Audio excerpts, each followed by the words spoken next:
Alright, everyone, welcome to episode 2 of Sharing with Shellshock. I'm your host, ShellshockPrime, of course, and joining me tonight are two of my best friends that I've known for so long. First, we got Sylverstone Khandr, and then we also have MMGMike. How you guys doing tonight? Pretty good. Thanks for having us on. We appreciate it. Yeah. Pretty good. Pretty good day. Just sit down and just talk for I don't know how long, but just talking. Yep. And we got a lot to cover because this year we actually celebrated 5 years of Switch Play NYC, and I'm glad that we actually made it this far with this group. We have some ups, we have some downs, but we have a lot to talk about, and I'm glad to at least be a part of this journey with the both of you. Back at you. Yeah. Before we actually get started on all of that, want to say thanks to everybody that's coming through in general to watch this show, because I'm looking forward to seeing like having all of us just talking about our moments and favorite events and so many other things. Not only that, also before we also get started, so let's start with talking about ourselves first. So Sylver, you'll go first. What exactly do you do? In terms of how do I live? How do I content? See, content wise, yes. I guess we say what do you do is oh my god, what do I do? Yeah, content wise, I the official handle is the artist, streamer, game dev, multi-potentialite human. The idea is I do a lot of art, digital art, video editing and such. I do stream a weekly basis, 4 to 5 nights a week on Twitch.tv. On Sylver.stream, we do Nintendo and PC gaming. I do a lot of game dev. Well, not a lot, but I do enough on the side. I do work as a community manager for a small indie studio. Mm-hmm. And I do a lot of different things. I try to create all sorts of different content that's interesting to me. It doesn't matter what kind of media it is. If it's of interest to me, I'll do it. And that's kind of it. I do a lot of different things, and the guys know I do a lot of different things. Yep. So your turn, Mike. As for me, I'm pretty much just a typical Nintendo / variety streamer. I stream a lot of Nintendo games, but we also do some very interesting things. Lately, Mario Kart has been getting its new DLC, so I'm getting ready to post my next guide for the Wave 1 of the DLC for Mario Kart. Mm-hmm. And other than that, I've been trying to experiment with some other things. Tomorrow I'm going to be doing a Paper Mario randomizer, and earlier the other week I ended up building my own controller and customizing this on stream, so that was a lot of fun. I want to do more of that stuff in the future, but other than that, I'm just a guy who loves Nintendo and variety games. Yep. All right. Yep, and that's the way we do it. We're very passionate about the stuff that we like to do, and we absolutely love the type of games we play in general, and that's what makes everything so interesting, especially considering our history. Considering I've known you guys for a long time, for more than 10 or 11 years, but now in the case of Switch Play NYC, we've been doing this for 5 years now. We had our anniversary event happen last Friday, and it was a lot of fun. We had a lot of people come in, chill. We've seen familiar faces, new faces, people we haven't seen in a while. It was good all around. Great moments. We had the tournament, which the winner of that was Hito Retro Gaming, winning that. The highlight of the tournament was Cruise and Blast. I still remember how crazy that was, because there was one point during the cruising tournament that there was this hell of a glitch that happened. I couldn't even see what happened. It happened so quick. What even happened with that again? Well, so it was Geo who clipped into the their truck clipped into the bottom of the stage, and they were hanging on by their front wheels, and they couldn't get out. They were just practically stuck. So that's that's boost their way out of it. Yeah, they had to boost their way out of it. It took a while to do that, and then they ended up just having to come in fourth place because it was hard for them to make a comeback in the end. It sucks, but still, the races were very crazy. But overall, fun time, and it after not being able to do 2 anniversaries for obvious reasons, it was nice to finally do an anniversary event again. Right. It almost feels unreal that we've been doing it for so long, because it feels like yesterday was like the whole entire launch of the Switch and everything, but it's crazy that it's already been 5 years that the console's been out and that, we've been doing this, just bringing people together in New York City. It's a good feeling. Oh yeah, totally. Yeah. Absolutely. Yeah. So let's start from the beginning. So the first topic that I want to bring up is the origin, and like the origin of how the group started, and as well as how we first heard about the group.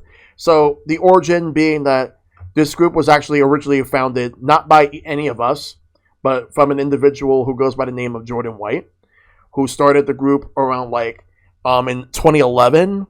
Because in 2010 he was trying to find groups. Once Nintendo announced the Street Pass feature in a Japanese presentation, this was before Nintendo Directs were even a thing. And what happened was he was trying to find Street Pass groups in New York, and at the time he was like, I'm just gonna wait it out to see if anyone were to make their own, because there were some I think the very first one was in DC, right? And then there were other ones. There was LA, Seattle, San Diego, and so many others, but no New York yet. Yeah. So there was even one in the UK as well. There was one in the UK, and I believe there was also one. The only other one in Europe that came first before other ones was Germany, because Germany has a huge Nintendo fan base over there. Right. Out of all of Europe, it's Germany and France are usually the biggest ones for that. But yeah. So fast forward to early 2011, and he ended up just making the group. Though I will say it's going to come to how I first heard about it. I first heard about it sometime in March 2011, because I went to Nintendo NY. Actually, it was early April, because the 3DS came out a few weeks after the fact. And what happened was that I went to Nintendo NY back when it was Nintendo World Store, and I asked one of the workers, how come you guys aren't doing any Street Pass events? And then it turns out they gave me a flyer, which they gave me a flyer for the very first event for Street Pass NYC, because that was what the original group was called, and it was to be taking place at Bryant Park, not Bryant Park, Union Square. Sorry. So Union Square Park, I believe was April 16th during the afternoon, which unfortunately I couldn't make that meetup because I was going to Philly because of Pokemon TCG regionals at the time. They were doing TCG / no, they weren't doing VGC there because they didn't merge it that year. They merged it the year after. Oh right, they were separate beforehand. I was thinking that they were together. They used to be separate, but then they merged it in 2012 and onwards. See, I didn't even know about that. Yeah. So what happened was I went to the tournament. So unfortunately, I missed that. I missed that on that meetup. But I decided to look up how it went, and I saw pictures, which I'm gonna bring it to you, Sylver, since you were at that meetup. First, I'll ask you, how did you hear about it? So the way how I heard about it, because again, it was a matter of just seeing if Street Pass groups would pop up in the city. Because I did hear about DC, and the first UK group was called Meet Me, MMGMike. Yeah. And I was like, you know what, I'm waiting for a New York group to pop up, because I know it's gonna pop up in different cities. And so enough back then, for those who remember the old Nintendo 3DS blog, site and YouTube channel, eventually they reported on Street Pass NYC starting up with the original trailer with Jordan standing in Union Square promoting the group, and I was like, there it is, right there. I'm waiting for it, for a couple of days. It popped up. I'm like, oh, I'm there. I'm guaranteed to be there. And I was there. It was slightly rainy that day. It wasn't a very, very nice sunshiny day outside. I was one of the first people who were there, and I was mega early. No one was there. I had to go to the nearby Best Buy, kind of shelter for a bit, and then I walked out. And then I think it was weird because I put up my 3DS out of nowhere, and then 5 minutes later, I get a tap on the shoulder saying, "Hey, is this a Street Pass group?" And I'm like, I guess you're not here, but I guess I'm here. And that person that you might remember him. You remember Tony Ness? Yeah, I remember him. Yeah, it was him. He was the first person I met at the group, and then from there it just kind of snowballed into there's 3DSs, that's the group over there. And so we were all kind of there just chilling out. Then rain came down. We had to go back to the little gazebo. right by the train station entrance. And it was like just slowly building. I think the crazy was that there's like how many people showed up that day. Like I thought it would be maybe like 10, 15 people. Like there were a good amount of people, like not more than a handful, like at least like 50 or so people that were there. Yeah. And like Jordan did make it like a little bit later. Like Nintendo Week was there to cover the event, which was like back then Nintendo Week was a big thing on the Nintendo channel, on the Wii and DS. And if you go back to like the old footage of the Nintendo Week shows, which are on YouTube, I think I still have the episodes. I feel the episode saves because like it's like nostalgia. You'll see our segment in there, and it's really good, really fun stuff. Yeah. Like phenomenal. Yeah. And now, Mike, I'll ask you, how did you hear about the meetup? So I honestly wasn't there for a while. Like you guys are saying that the group was around like in 2010, early 2011. Yeah. See, I wasn't a thing because I saw the Facebook group all around and stuff, and me being back there, I had like no confidence in myself. I was very shy. I didn't really want to go out and meet new people. But I loved Mario Kart, so of course when Street Pass decided to do their big old launch day event over at Nintendo World, back when it was called Nintendo World, on December 4th, 2011. That's pretty much the only meetup I pretty much made it out to, and that's also how I ended up getting this. Yep.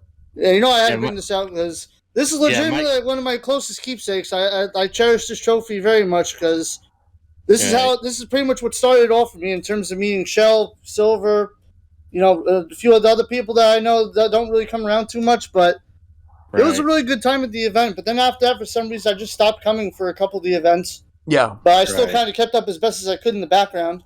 Oh yeah. But yeah, I'm amazed how in good case, like how that curve is like still in like great condition. Like it's in like fucking 10 years. Yeah, 10 years. No, actually, this year will be 11 in December. 11 years. Yeah. Like, there it is. Like everything. Like, and there's a date to prove it. Yep. And honestly, like, the fact that we actually did that, the one thing that I honestly did not remember us doing when we held that tournament was the fact that apparently we did it with no items. I don't remember approving that. I was laughing really hard at that because for those that don't know, I did like a whole Mario Kart marathon for my birthday. When I got to Mario Kart 7, I literally went back and watched the entire like video of the launch day event on the Street Pass channel, and yeah, literally Triforce was there like, okay, no items, standard carts only.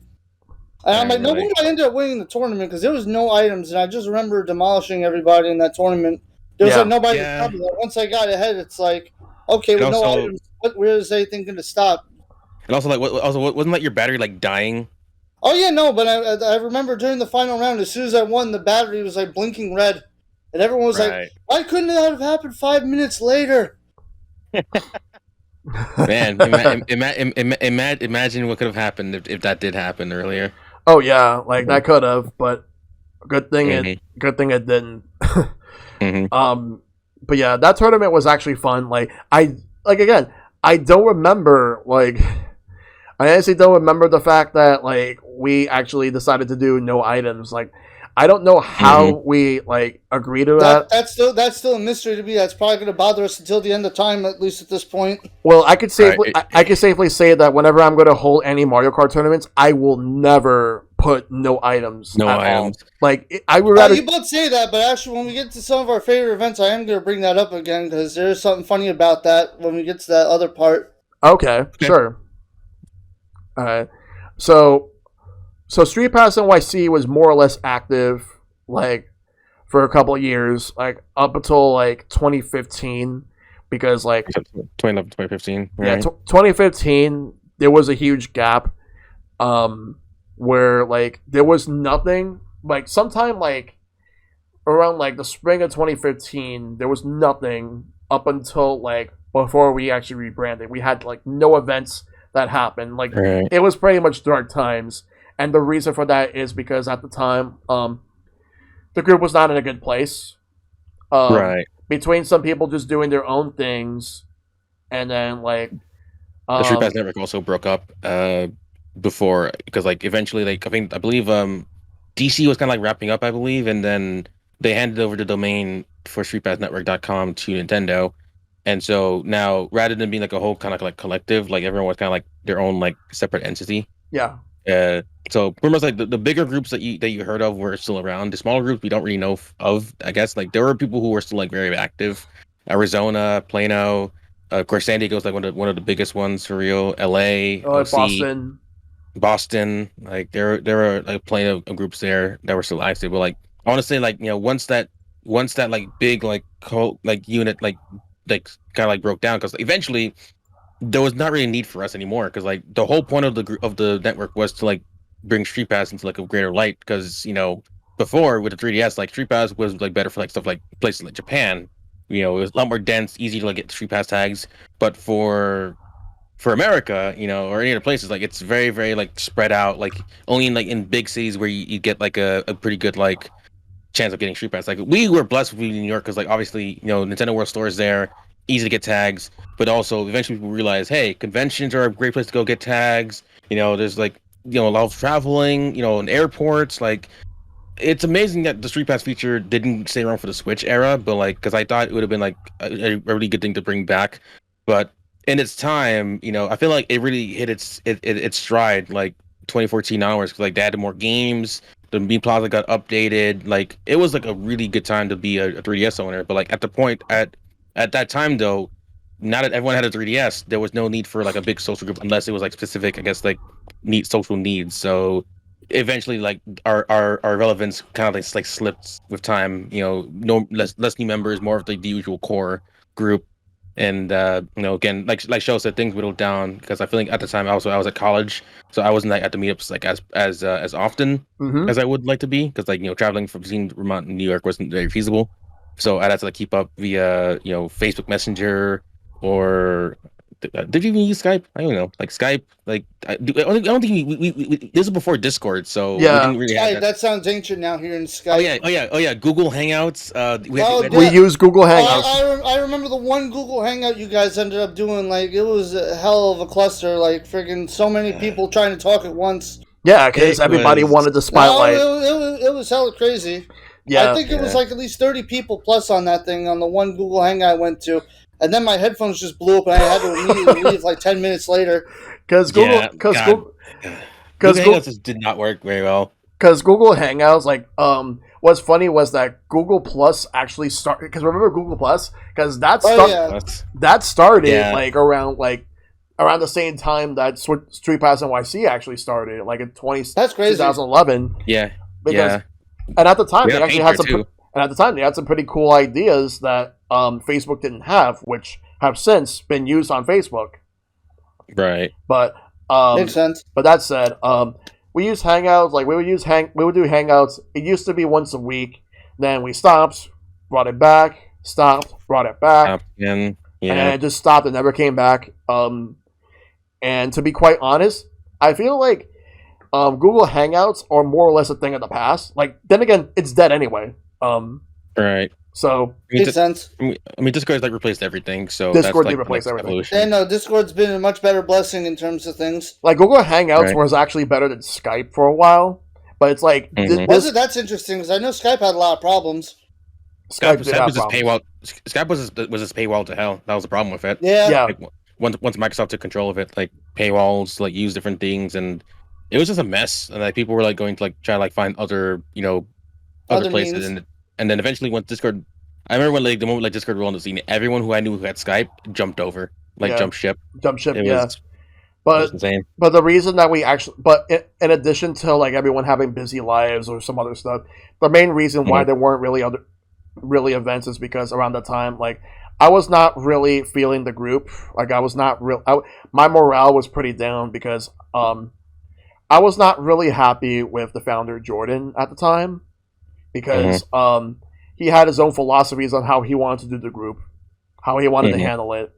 I had my own philosophies that were completely different from his, and I didn't really agree with a lot of the stuff. I know he didn't agree with some of the stuff that I had. Basically, a lot of ideas and personalities clashing, pretty much. So either ideas were either like not used or like it was going to be changed to something that completely like whatever vision I had was just not there anymore. So unfortunately, like it just didn't work out around that time. But instead of me leaving, I just I just bided my time. Like, for example, there were some events that I wanted to do. One in particular around like 2015, I wanted to do Super Mario Maker 2. No, sorry, Super Mario Maker 1. Right. Because it was coming out on the Wii U. And around that time, we were just like trying to come up with some ideas on how we wanted to do it. I personally never even got past like any type of concept. I just said I wanted to do it, and he was trying to say, "Oh, we got to find venues, this, venues that, not just for this event, but for other events." Animal Crossing Happy Home Designer was like another thing that was thought of, and because that came out at that time. And we never really got off the ground with anything else. And then there were just events that like never got off the ground. We were trying to come up with some ideas, and either some concepts were made, or there wasn't anything. And then it was getting to a point where I was just getting, combined with the fact that I was also getting burned out too, because like trying to think of ideas like too much at once. Right. It really hurt. Yeah, sometimes when you have too many ideas and stuff, you kind of have to step away a little bit and like kind of refresh yourself a bit. But I think what would have been for Mario Maker 2 would have been some sort of like a competition where we would make some levels and then have people try to clear them at a certain time frame, and the winner would have gotten like an eShop card or something, or a game, and we would have paid out of our pockets. But I'd also throw out that I feel like some events were also just like kind of just duds in themselves too. Like I remember like the last event I went to that was a Street Pass one. I think it was for either like Mario Golf, Mario Tennis, like whatever. Like it was Mario Golf for 3DS. Yeah, it was Mario Golf. All right, you guys went to like a mini golf course down by the harbor or something like that, right? We were going to do something there. What isn't like that? But it never happened. See, that was the one other event I was asking you to come to besides Mario Kart, but I didn't end up going. Well, what happened? What happened was we didn't end up doing anything because it turns out that we had a very small amount of group, like a small attendance, and like combined with the fact that we didn't really know exactly what we were going to do. Right. Well, I mean, other than like doing a round of mini golf and then just sitting around and playing the 3DS, I would assume would have been the thing. Yeah, we probably would have just done that. We would have just done some mini golf, but we were just sitting down, just talking and not really doing anything. Yeah, it was just a regular meetup, but like just like in a different locale. I mean, I don't mind having a nice view of like the World Trade Center, but like that was kind of it. That's the only thing I remember from that day. Like I'm like, oh wow, that looks really good to see the Trade Center. And then I took a picture of it, and then that's it. We were going to do like some sort of like mini golf event, but apparently, we needed more people. I would have been fine with the amount of people that we had, but apparently we needed more people. So and then it was just called off.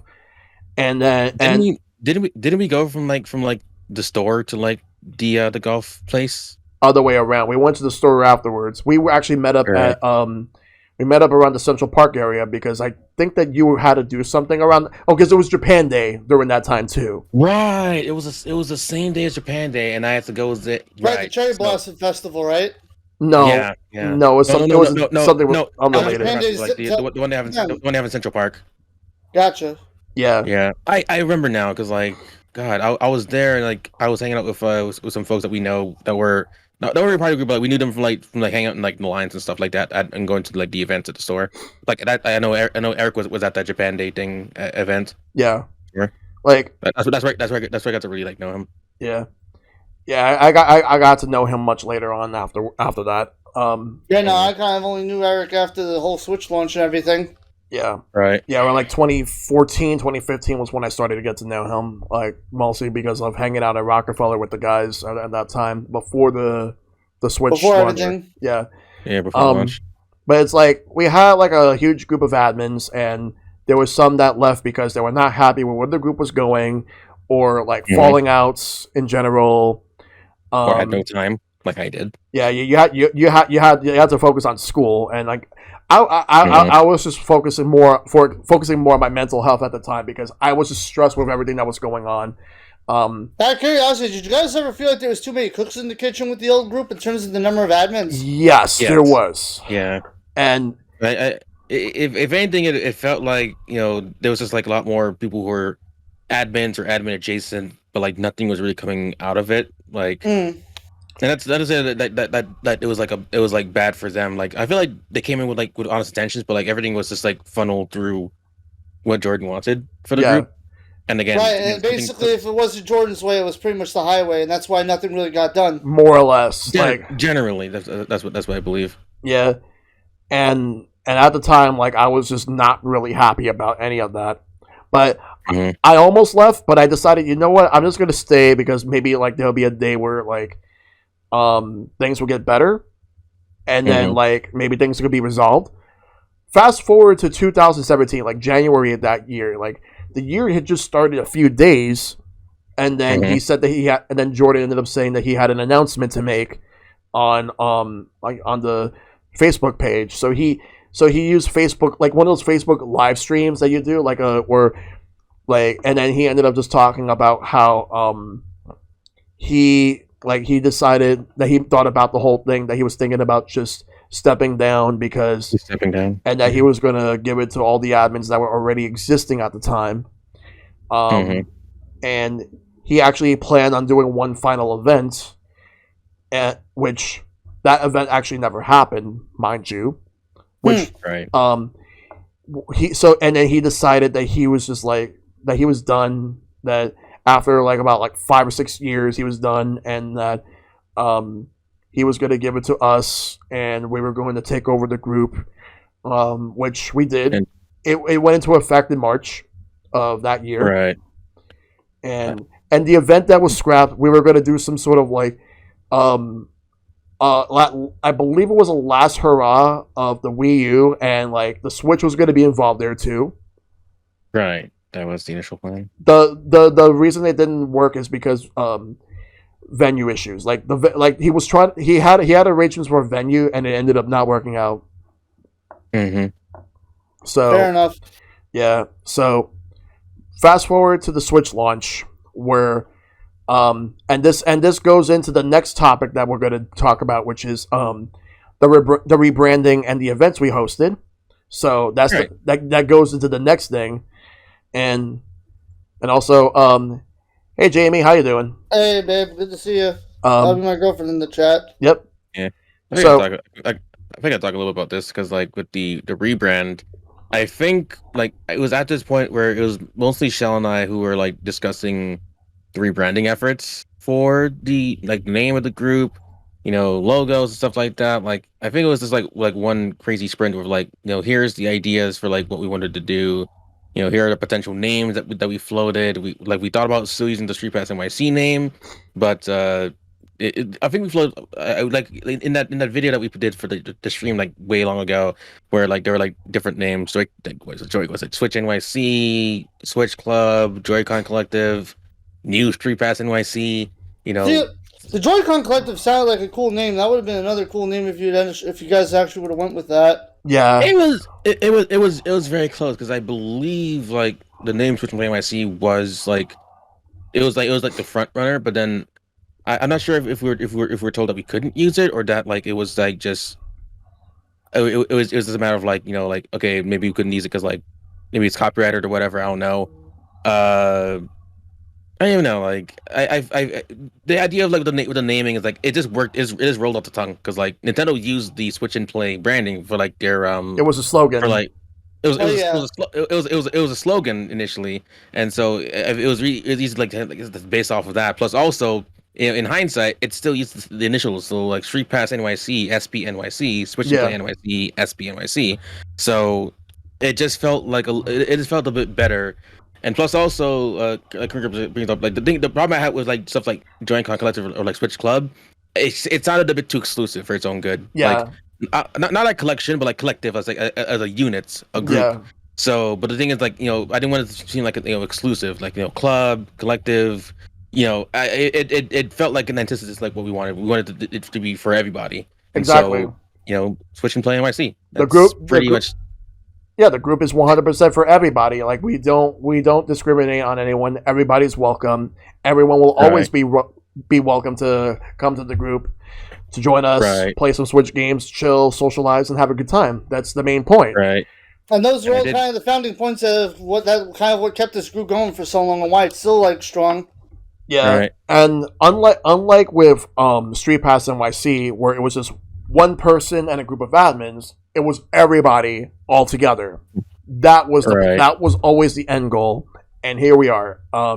Yeah, lighter admin team. Everyone had like a fair, like say pitch an event and stuff like that. Because I feel like at this point, when we tried to pitch events in the past, like they either they'd be shut down or we wouldn't have like necessary like means to like get it off the ground. But like most times we like pitch ideas, like it's always in consideration. If it doesn't work, then it'll be like in our back pocket for like another time. Yeah, Like I don't think there's any. It's pretty consistent, honestly. I don't think there's anything. I don't think we had like any like dumb ideas or like anything that was like out there. Is like maybe not now, but like later. Like there are things we brought out like out of nowhere. we just had to find a way to make sure that the event makes sense at whatever location we go to and when we do it. Right. I completely forgot honestly how I ended up joining the team because I know it was you two initially at first at the Switch launch, and then I think I ended up like talking to you guys on the line, and somehow I just became part of the admin team. Well, you became part of the admin team a little later. Yeah, you were later. I know. I was sharing that because remember I made those promo videos for the group because like I was really like leaning into like the whole rebirth thing, the revival. Yeah. As I put it, like I think I was just offered to use my channel that ended up blowing up from the C&D Switch line also that freaking got like pretty damn big. Yeah. That was also an in too. Like during the whole C&D stuff at like the line, like you were like the guy that was like he's closest to us, and so like when you're really like pitching the group to like to the C&D crowd, and so there was like that because like everyone was like saying, hey, like is a Switch group like brewing, and like people were like saying, hey, are we doing this thing? And yeah, like we had like a good amount of people who were interested in a group, and so we came back at the right time. Yep. Yeah, no, I'm glad honestly it all worked out, and then eventually we also have our other admins, Joel and Rob, joined in a little bit later, and then we also had some other people that came and went. Right. Like Jeff was already with us because he was a part of the admin team since like since Street Pass NYC days, and he was with us. Right, Jeff was part of it since 2011 too. Then I'm guessing. Yes, so he was with us throughout the whole time, and then up until like the first like 2 years of Switch Play NYC. Right. And the reason he left is because of the fact that he was not happy with like one of the events that we were doing at the time. It was again. We could definitely talk about that when we start talking about actual events of like our best and worst memories. Yeah, we will definitely get there. Don't worry. To anybody that's wondering, we got that. I just remember that I ended up recording the video at one point, like showing people how to get to where underneath Rockefeller was. And even the first meetup that we had at the end of March, I remember like we at least had like a good like 20 or 30 people that showed up for that. Or at least 20. Right. We had 20 people. A good handful. I think that was also the same day the global test fire was going on for Splatoon. Yes, it was. Yeah, and back when the Wi-Fi record was like good enough to like he fucking connect to the internet and like play online. Yeah, that was crazy that we were able to pull that off. I don't know. I don't know. My first memories of the Switch Play group was you and Gilligan freaking just milking a cow, and you guys got the same amount of milk. Right. We were playing 1-2 Switch, and then Shell and Rob were just going at each other and freaking Tetris, and then some other people were playing some board games. It was a good first meetup. Yeah, board games. People were playing Breath of the Wild. Like it was a pretty good. Yeah, Fast RMX. Like it was a really good environment. It was good. Yeah, playing games. Yeah, we had a lot of people just playing so many different games.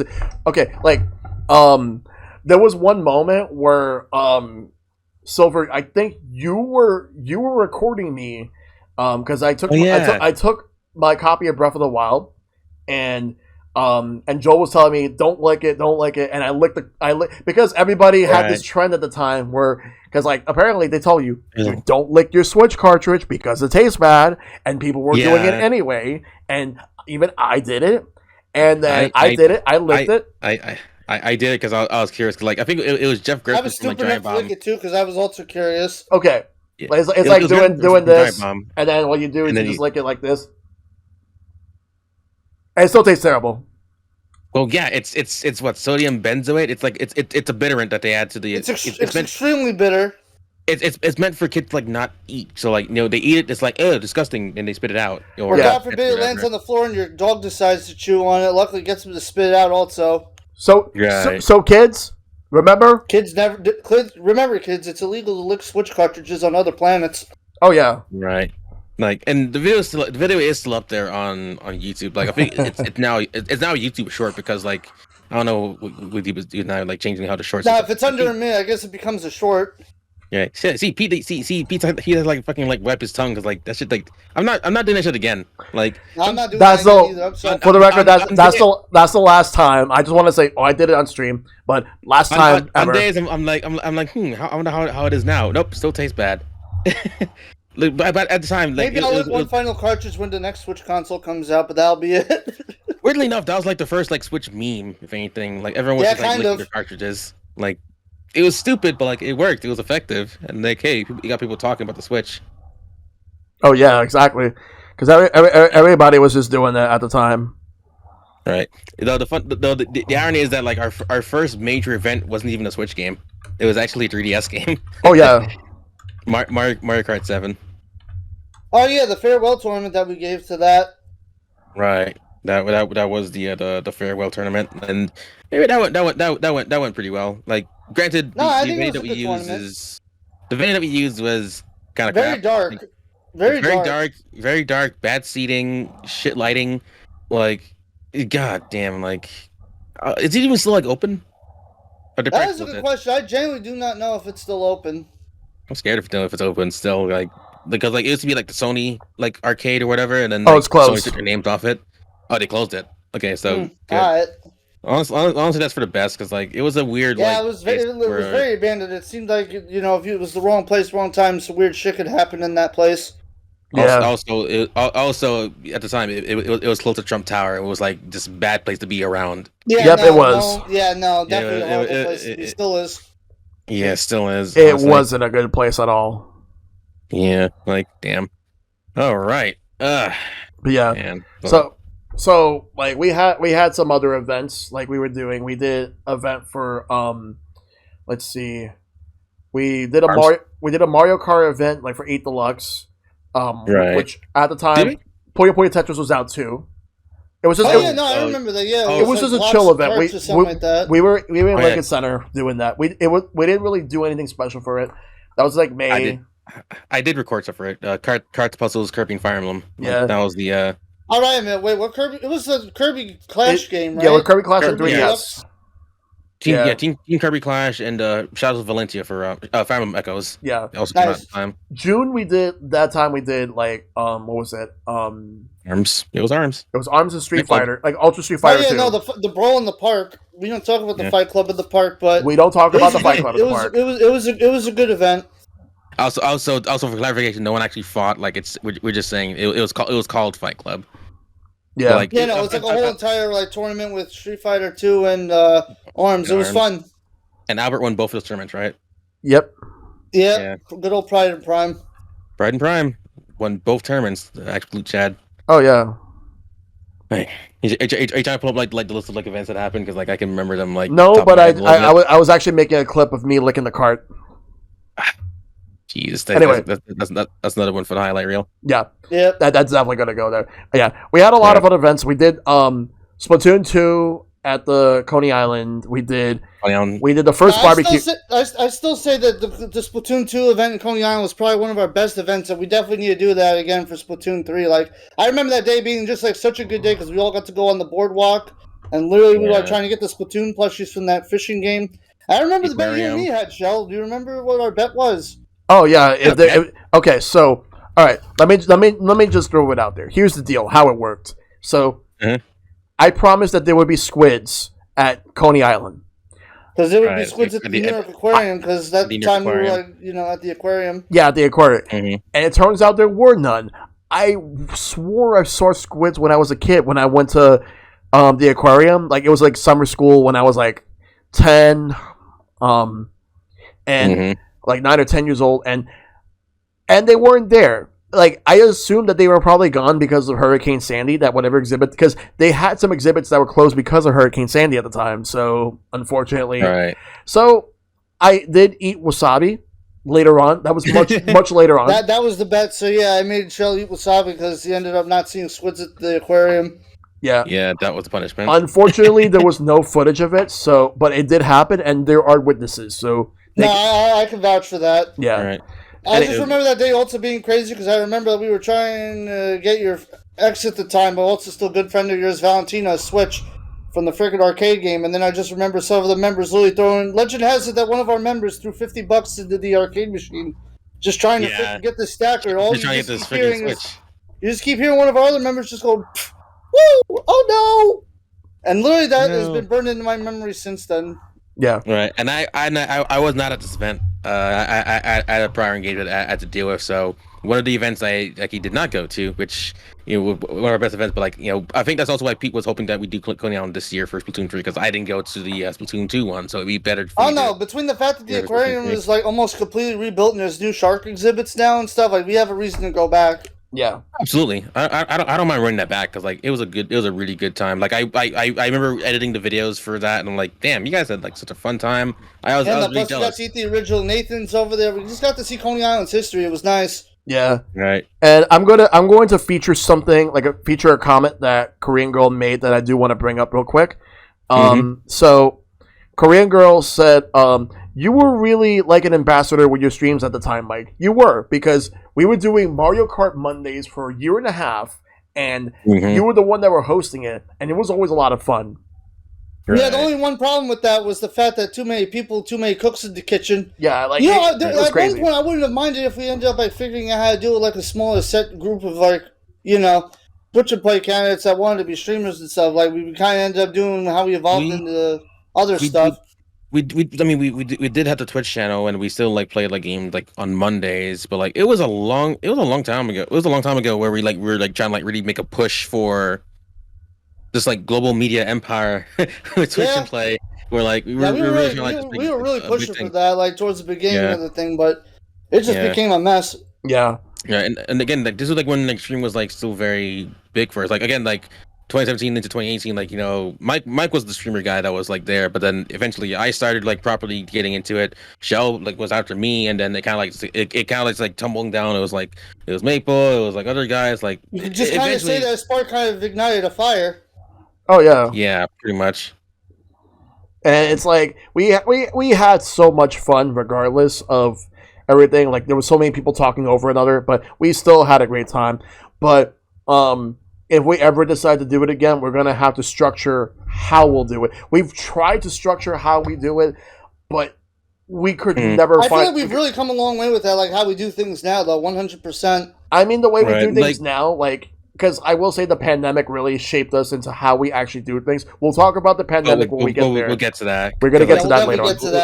We'll have to talk about Zen, because we did try to bring a virtual meeting experience Discord, but it wasn't really the same, and it was just very tough to really translate that in-person feel to online, If there's one thing that the pandemic definitely taught me, it's that online experiences are great. It's great to be online, but it's also fantastic to hop off the computer and hang out with people in real life, and nothing beats that. And I'm going to point out this comment that Korean Girl also made. They're 100% right. Yeah, not going to lie, though. It was really one or two people that felt like they had to have the whole chat listen to the story. And that was a problem. That's exactly why we stopped. That's exactly why we stopped. Right. So it became really just... Literally, we're just sitting there trying to play. Everyone's trying to say something. This person's going... a good 15 minutes, and then suddenly someone just had to jump in and be all right. If it's not one person, it's another. And it got to the point where there are people just want to play and have fun. And it got to the point where it was overwhelming. We eventually quietly stopped. We tried to bring it back, but make it admins only, and it ended up not working. People actually were losing interest, so then we stopped, and we never brought it back. Yeah, it's unfortunate. And then I think Switch Play Mondays. Yeah. Eventually, we just did our own thing. Cause I remember for a time I didn't do Monday streams because I was doing it with you guys, for Switch Play, and then that kind of just fell through because again it was just way too hectic for its own good. Now, hey Tarvold, good to see you. Hey, what's up, Tarvold? Now, even though we had a lot of good events, there were some events that did not perform as well as they did, unfortunately. Not everything was always good. I'm just gonna get the worst event out of the way. So there was this event that we went to, was it? I think it was Was it Queen? It's like in between Queens and Brooklyn.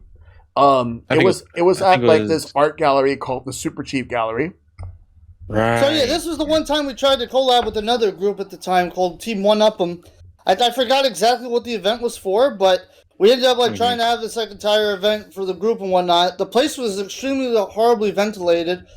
Freaking one of the people, it was Fight Club too, wasn't it? Yeah, it was. And then literally, like one of our group members just like took over one of the TVs and was literally just watching the Amazing World of Gumball on freaking Hulu. Yes, and it was just like a mess. Meanwhile, we were trying to figure out what we wanted to do, but none of our tournaments like we had like a multiple like ideas of tournaments, but like there weren't enough people to like really like to satisfy that demand, and also. Like famously, I slept through the whole event because I was fucking tired that day. Yeah, I don't know how you managed to do it because this is like a place that was like kind of like a nightclub in a sense. If you want to picture it that way, there was live music going on, and I was like out like a light. I'm like, I was just like, I was literally tired the whole entire time. Like, no, I don't blame you.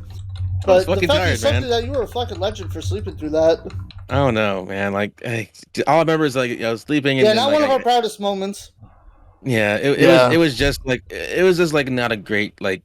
I mean, idea like in the right place, like cool, but like the venue just didn't really work out for us in the long run. We couldn't get anything going on. Like there were people not interested in what we were doing. They were just busy just doing their own thing instead. I think it's a mix of like genre, distance away, because like obviously it was like I think it was like the first we've been from Manhattan at that point.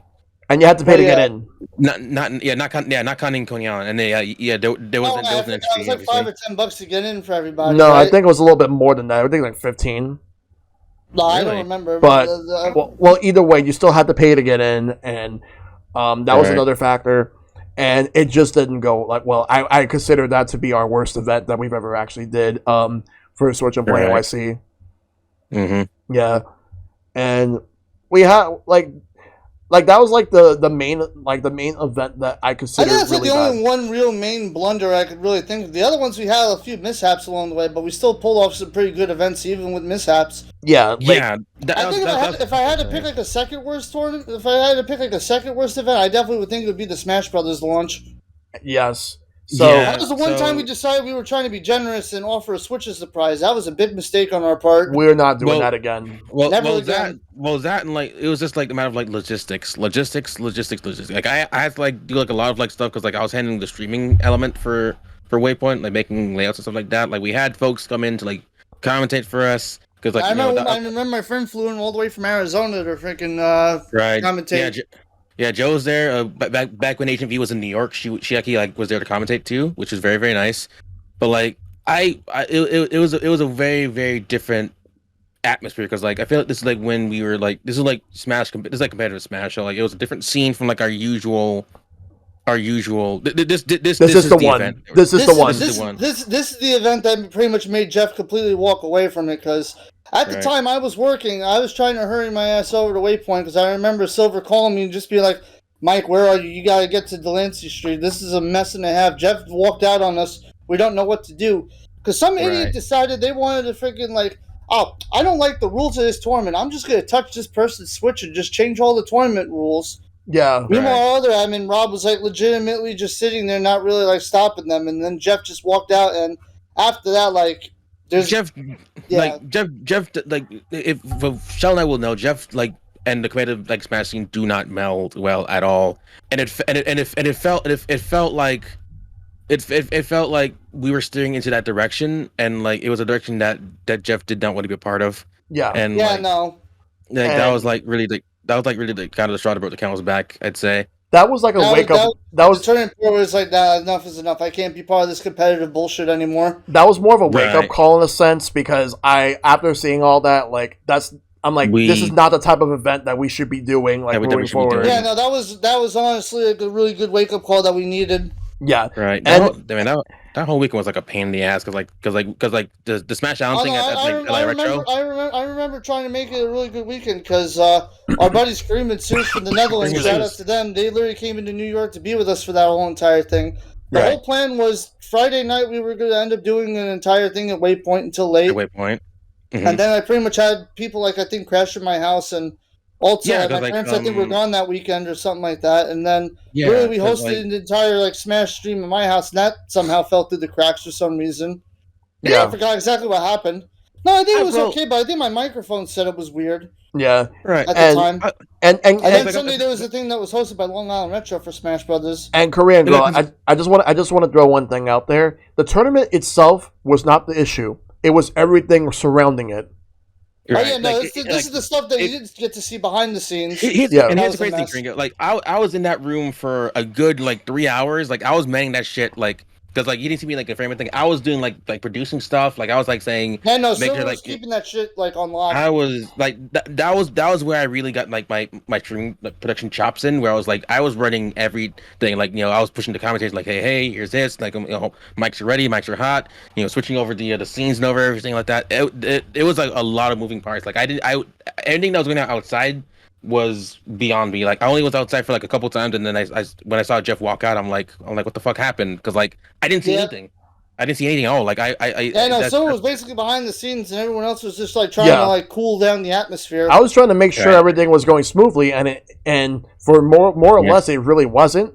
And even some of our regulars didn't really get a chance to even get in the tournament. Like most of them did not. And basically what ended up happening, like basically the randoms and the people that basically got the game early basically freaking practiced the hell out of Smash, and basically the Smash Bros just kind of like yanked the Switch away pretty much. I barely got a chance to talk to most of the regulars that day. Like honestly, I'm just gonna throw this out there. I honestly felt like we've actually kind of alienated a lot. Like I know some people will tell us we did it. I honestly felt like we alienated a lot of our regulars that day, and I swore to never do that again. Yeah, no, it was a horrible feeling that I felt that day, and that really gave us a wake-up call, like you said. Yeah. So I swore to never like do that again, and I will say right now we did not. Everything other than the Smash and the Super Chief Gallery, I think wasn't too bad. Yeah. No, like if anything else, the only thing I was like really I was like, I think when we did the first time we did the Switch Play NYC championships, like there was like a couple of errors when we were like running the event. No, Like, I remember that because basically we were idiotic enough to try to do a Yoshi's Crafted World speedrun and like time like 32 people to try to speedrun the first level of the demo. First level. It literally stressed out one of our admins out, Rob, to the point of tears. No jook. Yeah, like I felt really bad for him. I felt really bad for him at that time. Like same. It ended very nicely, I believe, because like it was like Daemon X Machina was like the final game, but like it was a very, very like arduous event to like just run. No, after the first round with the speedrun though, we picked everything back up again, and we kind of turned everything around though. At least we did. We learned a lot of things that day, and it definitely came in handy when we did the 5th anniversary one that we just pulled off. We definitely made that. We learned from our mistakes, at least, and that's important. It's better to learn than for something to not happen. And then, like, chances are we might actually get to that point down the road. And good thing we learned, and we know better now. But at the end of the day, we had to make sure that we know exactly how to handle things moving forward. Like, we actually had a pretty good structure for what we would have done for 2020. We'll get to the pandemic in a moment. We're actually going to get that's the next major topic we're going to talk about soon. But I just want to throw things out there. There was only one event that is not exactly like a huge blunder, but it didn't go our way. But it's none of our faults, really. It was more things beyond our control. That was the 3rd barbecue that we did because it was so hot. Oh, Jesus Christ. No, all right, so here's this. I got the story with this. Okay, go for it. I remember Jamie being pissed off at me that day because I made her get out of bed at like 4:30 or 5 o'clock in the morning. Me and Jamie ended up deciding to go down to Pier 1 to go meet up with Sylver. Like, I think it was like 6 or 7. Yeah. No, we decided to host a barbecue on the day that was going to be 105. Yeah, we did. What possessed us to do that? I don't know. But we had a hell of a strip show from Rob that day because he got freaking almost got exhausted. He took his shirt off. We literally dumped him with like water. It was a hell of a show. It was that bad. Yeah, no, we really should have postponed that. But we should have postponed it for like a week or two. We're better now for this year though. But yeah, that was just crazy. So here's the thing. So that was the 3rd barbecue, right? That was the 3rd barbecue. Yes. I'm trying to remember if it was the same one where, like, you know, we went there were no grills for us to, like, grill on, so we had to come back the day after. That was the year after. The second one. Which that was barbecue 2, right? That was barbecue 2. So that's another one. Barbecue 1 was well done. We did Barbecue Mania for Sonic Mania. Yeah, that was nice. I don't remember what we put numbers 2 and 3 around. Two was Sonic Mania Two was Sonic Mania Plus, and 3 was supposed to be Crash Team Racing. Actually, well, first it was Crash Team Racing, but then turns out there was no local co-op. So no local co-op. So we were going to switch to Super Mario Maker 2. And we ended up not doing Mario Maker. We ended up not doing Mario Maker because it was too hot and we had no energy to really do anything. So we did, however, the Mario Maker stuff that we were going to do there, we did it at another place because as like a way to make up for that. And that was really well done too. Other than the fact that the tables and chairs were like kind of smallish, but shout outs to 112 for winning that, by the way. Oh yeah, because they ended up winning. He still uses the bag he won to this day. Like, they still love that bag. That they do, yes. His bag. But yeah, I'll try to see if I can get like the events list because like some events I legit have forgotten because like they were same here because again everything also kind of happened and we were kind of like stuck in a 2-year like time chamber of a hiatus. A little weird like lull if anything. The only other event of note that I want to bring up like pre-pandemic was like because like we did like a total of 3 holiday parties pre-pandemic. 2017, we did a raffle. We gave away the SNES Classic. SNES Pro Classic. 2018, we actually had a lot of great stuff, courtesy of Eric, and we had our own stuff, but Eric like came through for us. Oh, was 2018 the year I also put up an autograph from Charles Martinet himself? I don't remember which year it was, but I think that was 2017's. Like I think it was because we had like a lot of like big like ones for that one. Like I think it was 2017's. And then, that was like the major prize that I like had a like autograph photo of a Charles Martinet to give away. And 2019, I don't remember what's the big thing we gave out, but we had some pretty good stuff. We were playing Killer Queen Black. We had some. Oh wait, hang on. I for 2019, I do have to bring up the random Yes Ojo events that we did. Oh right, yeah. Oh no, right, yeah. Oh god. Okay, Switch okay. Play got sponsored by the way. So this is all me here. So out of freaking nowhere, we get like a DM on Twitter from the Yes Ojo. So these guys made they make like a lot of like Switch accessories, but the major thing that they're going out with was a big speaker / Switch dock, which was pretty cool. Honestly, it looks very nice. It was on Indiegogo, and I guess they're looking for people to like kind of like promote it and stuff like that. I know some of our people actually still have them. Funny enough. So yeah. So enough. Like I still have the prototype in the and hang on, fuck it, I gotta get it. Hang on, it's over here. Yeah, go get it. Yeah, because someone's going to show us exactly what we have. What it looked like. What it looks like. Yeah, that was a weird thing, but I mean, it was also kind of cool that we got sponsored. At least we could say we got sponsored at least once, even though it's got a weird ending to it. Yeah. Yeah, because we actually... Like, the event itself was actually pretty cool. Like, we were just basically... Like, we rented out a place. It was really cool. The other thing that they were known for is a projector also. It was a projector dock, which Sylver also still has. You want to know how Oh yeah, that. No, I'll wait till when Sylver comes back. When Sylver gets the stuff, because I want him to listen to how I found out about Yes Ojo as well. All right, okay, he's coming back. Okay, so I told you I had it. It was just stashed away in my my dresser thingy here. That's like my my headset's like latched on to the ground here. So okay, that's you take the floor first. This was the thing that we were kind of like promoting. This is the Yes Ojo speaker and dock. Like you put your Switch right in here. Also note how like kind of like color coded with the dock. I thought that was really cool. Yep. Also, they also had different colored grills you could put on also for the different colors of Joy-Cons too. Like Splatoon, which was nice. Again, other ones. Very customizable, basically. They had a lot of like good ideas. I remember I did a review video on this with the guy with the hair. And basically, he was very impressed at how loud this thing basically got speaker-wise. This thing has a powerful sound. It really is very powerful sound. But it's been a while since I've last used this, and not the battery, but like I haven't like plugged it in like a long time. Also, like well, we'll get into it like in a moment, but like, so they randomly emailed us say hey, or emailed us like hey, is this largest Switch group in New York City, something like that? I'm like, yes, and like. I'm thinking it was like a scam or something like that. I'm like, we'd like to host a party because like it's like kind of like slightly broken English because like these guys are from like Hong Kong, I believe, or Hong Kong, or like from China. Yeah, and they're like, they want to host a party. I'm like, okay, but like, are we gonna like try to host like like I was trying to figure out like venues and stuff like that. Like I was like trying to figure out like a budget of like where I could go to.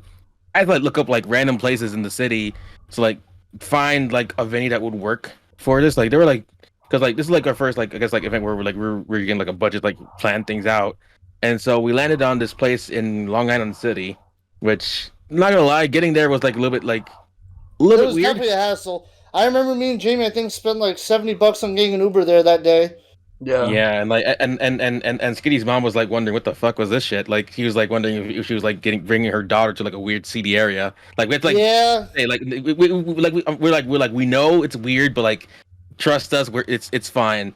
Like I don't know how we even like got all the stuff that we got together. Like we had like drinks, we had like I don't think we had food like that. Like it was like, No, we drinks had and snacks. We had snacks. We like and there was like I a whole remember Rob punched the ice till his fingers bled. I remember that. He literally punched a bag of ice until he was bleeding. that did happen, didn't it? Right. Yeah, no, but, like, he was literally punching the ice, trying to break the ice. Because I'm like, Rob, why are you punching the ice? Why'd you punch an in ice? front, in front of the freaking people, no less, the Soho people. He's And just they were no, nice they were people, there. too. Yeah, they were very nice. Yeah. Like God, they were really nice dudes. Like I remember like the whole spread of like Yes Ojo stuff. Like they had the projector, which is in there. I'm not gonna bring it out right now. Yeah. They had the projector. They had the speakers. Like it was like a guaranteed demo. They had like cases. They had Joy-Con. Like They had game cases that were like game a clamp. cases. Like They had all that covers. stuff. It was really good. I think I still have some of them like left too. Like I have like some of their old inventory and everything. Same. And so we were just like just hanging out because like it wasn't like a big special event where like they had like announced themselves. Like they was there to like just see the product in action. Like they had projectors. Oh yeah, no, they took a lot of the photos. And they also the main guy got to speak and show it off and everything. It was a cool event. We did give away some. Practically everybody got something. Yeah, like really nice. And the surprise thing was that they let us keep one of the projectors, as a gift to us, and that was it was a very nice gesture as well. Plus, like that we had this like on loan because this was actually a prototype. Like this is not the final. That's not the final product. Like we were trying to give it back to them too, and they never tried to find them. But funny thing is, just whole kind of just like disappeared from the internet. They're apparently back for a while. They did return, didn't they? But like after a while, like they just like disappeared. Like we got the money for everything, and then they just went. So here's the thing about this too. I'm gonna show you guys, live world exclusive, on Shellshock if I can get the shit off. All right. The subwoofer in here fell out. Did it really? Yeah, it did. I didn't realize it until like much later that it just fell back in there, and I can't. Like it's fine, but I can't bring it out. So I have to like I don't know how to open it because like there's been any screw hole that I see on this shit, and so I'm like, well, honestly, one of these days, if you ever bring it over, I don't mind taking a look at it with my iFixit kit. We can actually take a look at that. Sure, that'd be a good thing to do. But I will say this is how I found out about Yes Ojo. I was randomly watching because at the time I was watching Up Up Down Down, which was the video game channel that WWE has. Yeah. And they actually it was Xavier Woods. Yeah, Xavier Woods, who is now in G4. And what happened is that they actually promoted Yes Ojo because I saw like a couple of wrestlers at the time, current and also now former, because some of them don't work, but they were actually playing Switch games using Yes Ojo. You could also like hook up like PlayStation, Xbox, and on the projector with the HDMI and all that. It was HDMI and everything. It was pretty cool. Like it was just a projector. The speaker at the time did not exist yet. Didn't exist yet. The projector was a new thing at the time. It was very clear that they were there to like be like a huge like dominant force in like Switch like accessory building, but like again over time they disappeared. Like a lot of people were like really mad because like the Kickstarter happened for the speakers, and like some people got their speakers, some people didn't. Some people like a lot of people took their reviews down for the Yes Ojo speaker, if I remember correctly, because like they were like saying like, hey, like you're stiffing your backers, what the fuck's going on? I know Shell and I both worked on. I think didn't all of us work on like Yes Ojo like reviews? I had one. Yeah, we did. I legit have my video up there from my old YouTube channel back before it got taken down by the MCN. But right. But like now, like I ended up like unlisting. I not unlisting. I priored it because after everything, I'm not working with them again. But yeah, no, I wouldn't honestly go after their products either. Even though I'm looking at their website right now, and apparently they have a portable monitor now. But I will say, I will say if they want it back, they can have it back. But it's here. They just never. They just never asked for it back. I messaged them 3 times. I'm like, hey, is anyone gonna be here to like take this shit back? Yeah. Like, because y'all told me we would like to have this thing back. I'm like, here you go, have it back, and then no one responded. Yeah. Yeah, it was the actual CEO that was at our event, right? Yeah. No, it was not. It was definitely representative, but like again, at the very least, like people who were there with us, they were like super duper nice. They were like very very like chill. Oh yeah, without a doubt, it's cool being with them at least. Yeah, it's just with everything. There was that. Okay, so I want to highlight like one comment because when we were talking about how like Eric came through with us for the holiday party back in 2018 with all the cool stuff. Zycool says, as an Eric, you're welcome. Hey, feelings mutual to you too, buddy. We love you. Right. Yeah, because that holiday party was actually a lot of fun. Like we actually like. Oh yeah, well the few times we've had the holiday parties, we've done a few grab bags and gift swaps. It was very nice. It was very nice. Yeah. But like, the only year we did not do any like holiday party was 2020.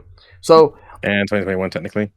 Well, 2020. I mean, we did. Oh, okay, we did. Yeah, 2021, we came back with the holiday party. We did. We were at least able to do that, and the Halloween party. Yeah. For some reason, I don't know why I blanked out. But I remember it was at the Skitty Dome. Yeah. The Skitty Dome. That's what we're calling that now.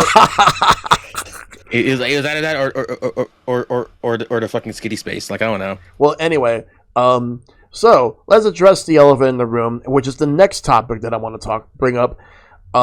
So how we handled things as a group during the start of the pandemic and onwards.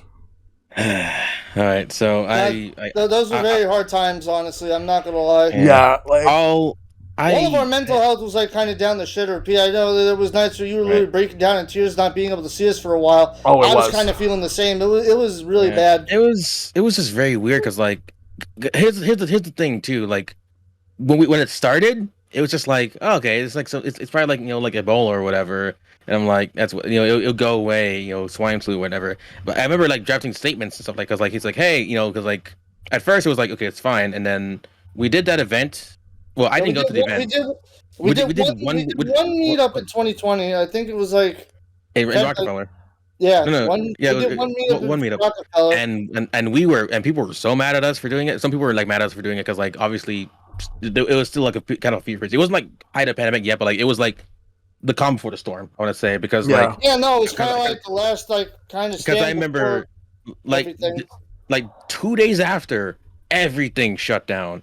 Like because Waypoint was like we can't Waypoint first like we have to have like a limit of people to be at this because like, we were trying to host our third anniversary there and like okay we'll go to cap and then we were saying okay we'll wash your hands we'll sanitize everything blah blah blah then we had a discussion because we were like weighing in on how we were going to handle this because because when they told us that we had to cut the amount of people in half.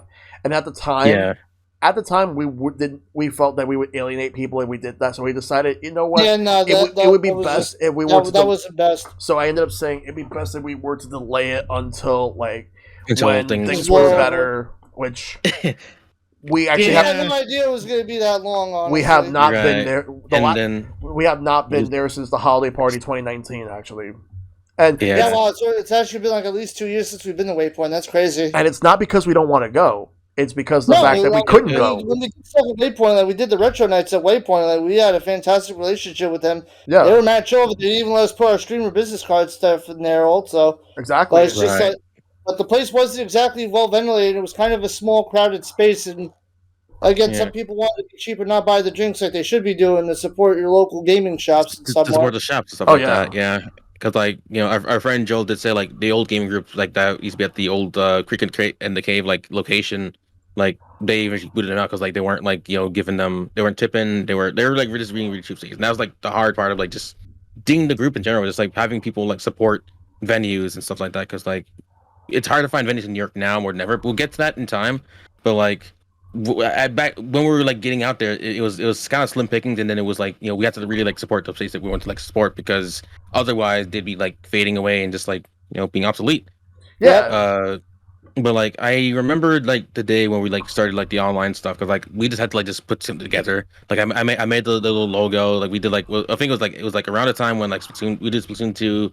This is like before Animal Crossing came out. So Actually, this was like right before Animal Crossing came out. right before Animal Crossing came out. Yeah. So like it was like getting to that point. You actually tested it out. You tested the waters while we actually had that one in-person meetup that we shouldn't have done, but we did anyway. Right. And then the week after that was when Animal Crossing came out. And that was when we actually really started doing the Discord weekly events, which technically they're still going on. They are still going on.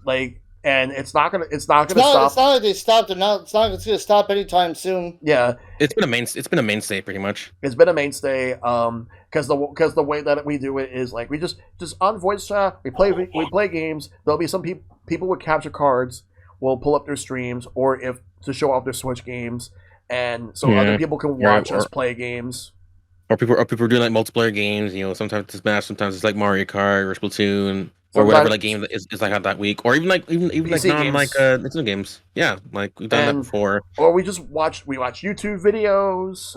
We watch some other stuff too, like while just talking. Like there have been times where we use like this game Tower Unite, and we would just went to the movie theater to watch YouTube videos. Which by the way, I do want to do that on stream at some point because Tower Unite is hella fun. I feel like we're giving people something that they like freaking enjoy. Yeah. They've been adding a lot more updates to that game. Yeah. Let's during the pandemic, the games like Animal Crossing, New Horizons, and Tower Unite were kind of like the way that we were able to like go out and do real things without going out and doing real things. Right. It was very weird. I had my birthday party in Tower Unite. You did. That should give you like an idea of like how crazy it was in 2020. Like my birthday stream, I did like a birthday in Tower Unite. Like I had like a whole spread and everything in a high rise. No, Sylver literally had everything out. We literally watched YouTube videos. We were laughing our asses off. We played mini golf, went bowling. Mini golf, yeah. And then it's like Tower Unite and Animal Crossing were like kind of like the two games that kind of helped keep everyone connected when we couldn't connect in person. And exactly, during this whole thing, it kind of hit close to home the fact that we weren't able to actually like meet up in person. Yeah, and then it's like later in the summer, like there were two games that people were talking about mostly.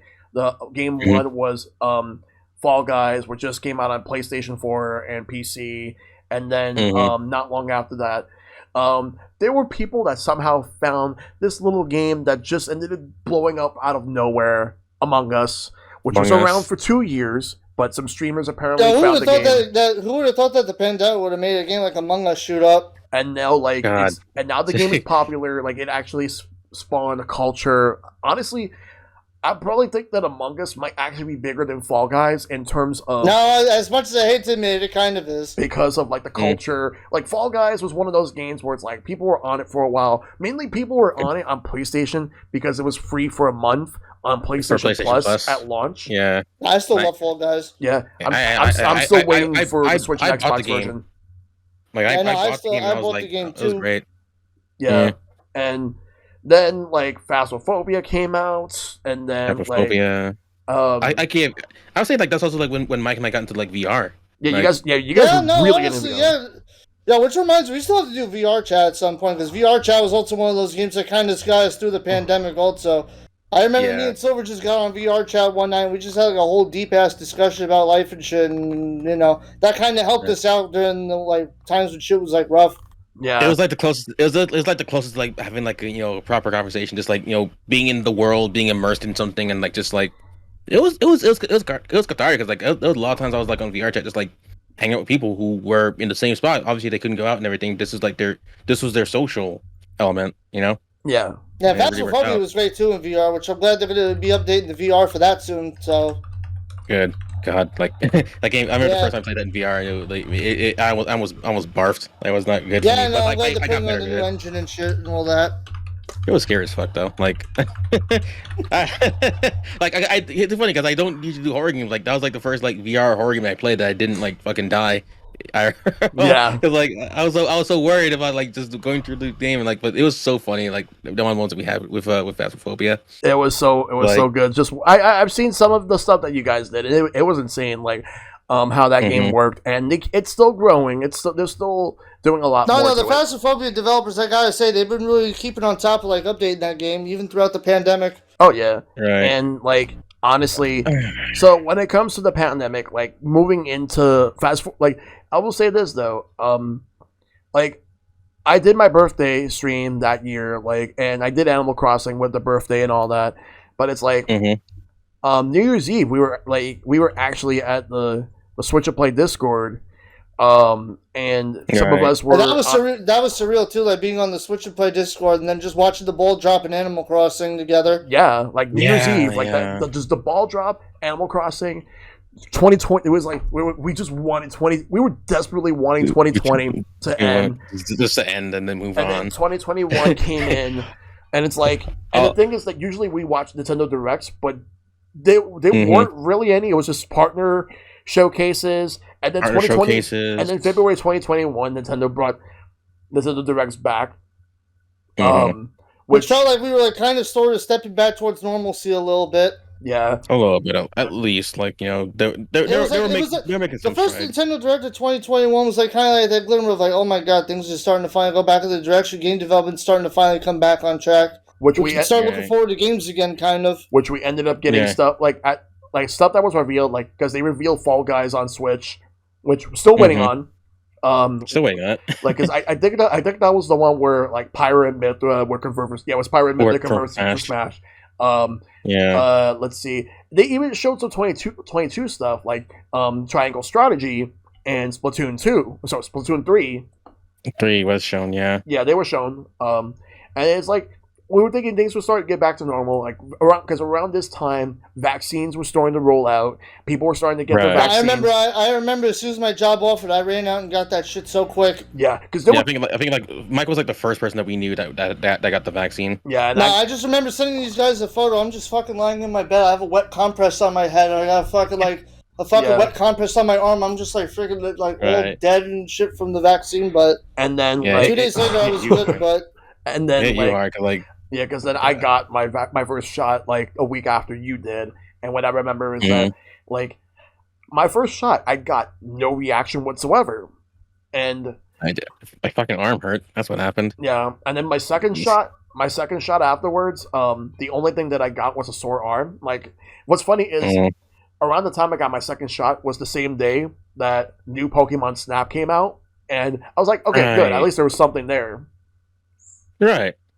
But it was like a steady amount of like releases on the time. Like again, we didn't really do anything like completely major for like Switch and Play stuff like on Discord because like the idea was just like it's a meetup spot, like just chill. I think we tried to like come up with like some ideas for like something like big and major, but like I don't think it came together because like it just didn't feel the same. Yeah. You know. Like the only thing I remember clearly, like I think it was, I forget when it was like April or May, like the first time you and I, the three of us got to finally see each other in person again. How fucking it was emotional we got. Like I saw you guys, I saw Joel's, CTK. We got to meet freaking Joel. We got to meet Joel's now fiance, freaking Tara. Yeah. We didn't meet her up in the pandemic. Like they literally grew their relationship during the pandemic. It's kind of crazy how they did. You know, felt like a hyperbolic time chamber of just like a whole entire year's worth of relationship. And it's like so much has happened, and now it's like 2021. Like things were starting to get better. Like his like the COVID was starting to go down a lot more. People were getting vaccinated. Like people had both like vaccines. People were masking up at least. Masking up. I still sanitized and all that stuff. I never stopped wearing my mask outside and indoors. The only time I really like took my mask off was when I'm gonna eat. Right.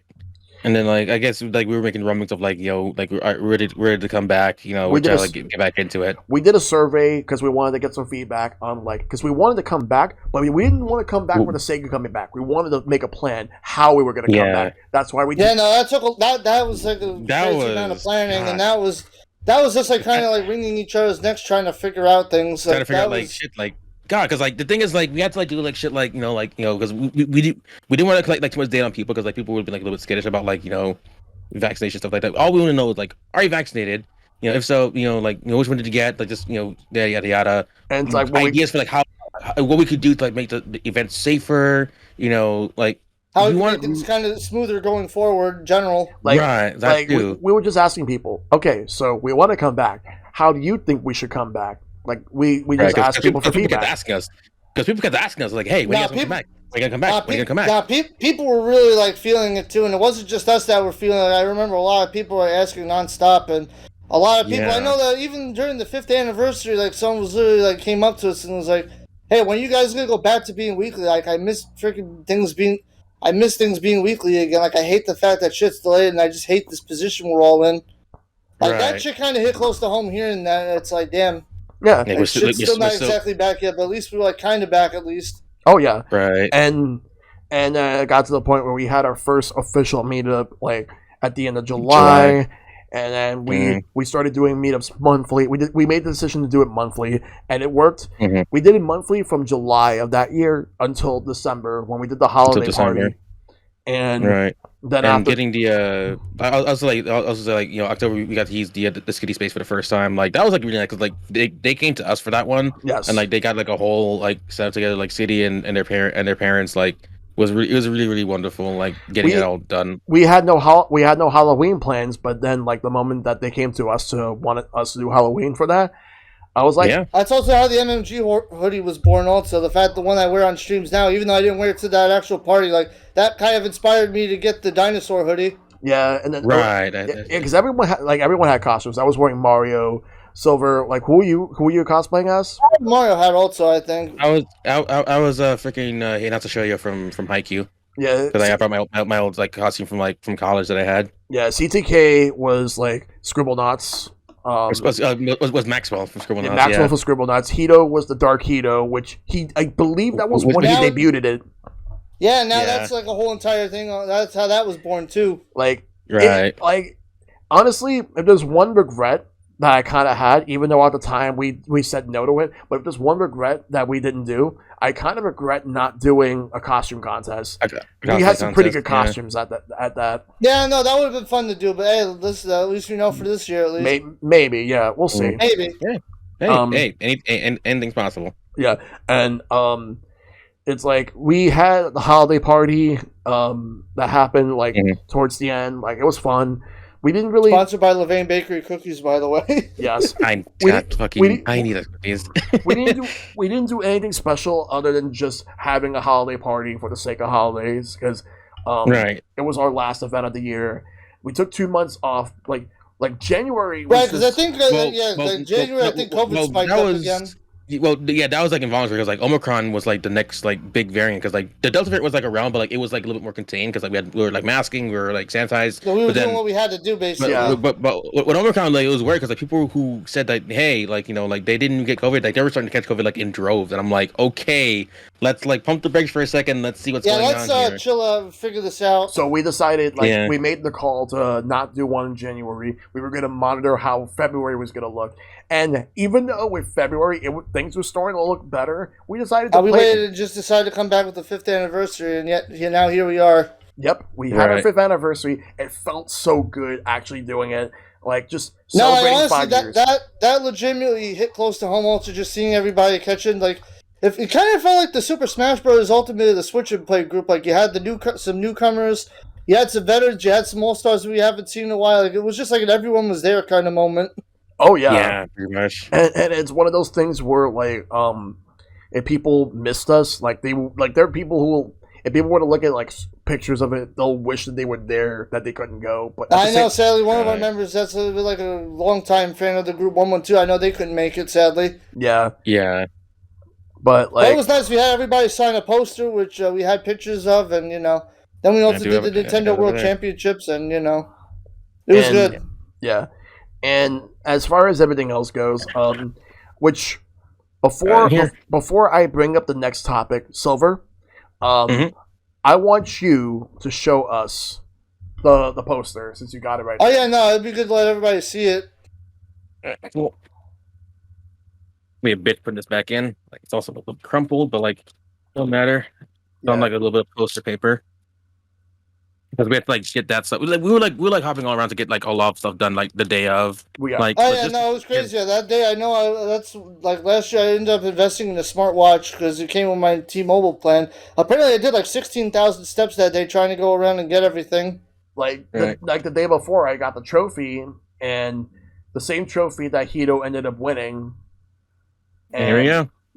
There's right there This is the poster board with the sheet. Everybody's signature. Everyone's signatures. Like we did our signatures on there. 5 years of Switch Play NYC, and I could not be any more proud of the fact that we actually got to do this. It was really good.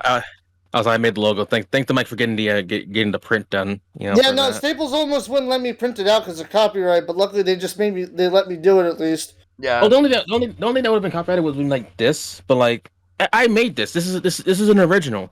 Everything else, yeah, it's just that one thing. But yeah. Anyway, so. Yeah, we do be bussing though. Anyway, so put it back later. So let's move on to the next topic. So the next topic is going to be, what are our favorite events and moments? Okay, so let's talk about our favorite events. We probably won't stay too long for this topic, but each of our favorite events. Mike, you go first. No, honestly, you already know where I'm going to go with this. Like, I definitely think our best event and my favorite event is definitely still the Splatoon 2 event in Coney Island. Like, for me, that was like a hell of a good day. Like, everyone just had good vibes. We really enjoyed the aquarium, everything. We got to walk on the boardwalk. We got to do the Splatoon 2 mini game or whatever to get the plushies and whatnot. Going to eat the original Nathan's, just chilling and stuff. I remember one of the members of freaking Switch Play, while I was recording video shots, freaking they ran over my leg with a paint roller, like an actual fucking paint roller from Home Depot. Oh yeah. You know who you are, but that was fun. Yeah, exactly. But it was a good day. The freaking stacker game, all that stuff. The stacker game, yes. It was a hell of an interesting day. Yeah. For real. Right. Sylver? So I'm not sure. This was interesting because like I feel like this event to me like demonstrated the fact that people were so patient with us and that they were like, even though like it started off as like a complete blunder, like we were able to like rescue it like the day after. It's the second barbecue. We were all like in a mood for that barbecue. Like it felt really bad that we were there. We came there a little later. It was super packed. Like there was no open space for us to go like get the grill, and so we were like, screw it. We're gonna do we're gonna take the food back to like where we gotta do. I'm gonna be here fucking 5 a.m. ass on that table, claiming that stuff for us to make sure that we have that have a grill and everything ready to go by later. Like eventually like Mike and Jamie would come and accompany me. I think Juan was there early to be there with me too, and like like I was there like the longest out of anybody for sure because like I was making sure that we had that spot. I was like, I did not want to fuck up that event. Like we had like a lot on the line, I would say, because like we had the food that we didn't want to spoil. We didn't want to like waste anyone's time. Like it was a lot. It was a big ask for people to come back. I was worried that people wouldn't come back for the event, but like they did. There were some people that couldn't make the day after, but there were some people who couldn't make the day before, but were able to make the day after. Yeah, no, Sylver's right. That definitely showed a lot of patience, like just how dedicated like a lot of the people are that followed us, and like just the people that love just being there and just communicating and just being there with everybody. Like that was a hell of a good event too. Exactly. Right.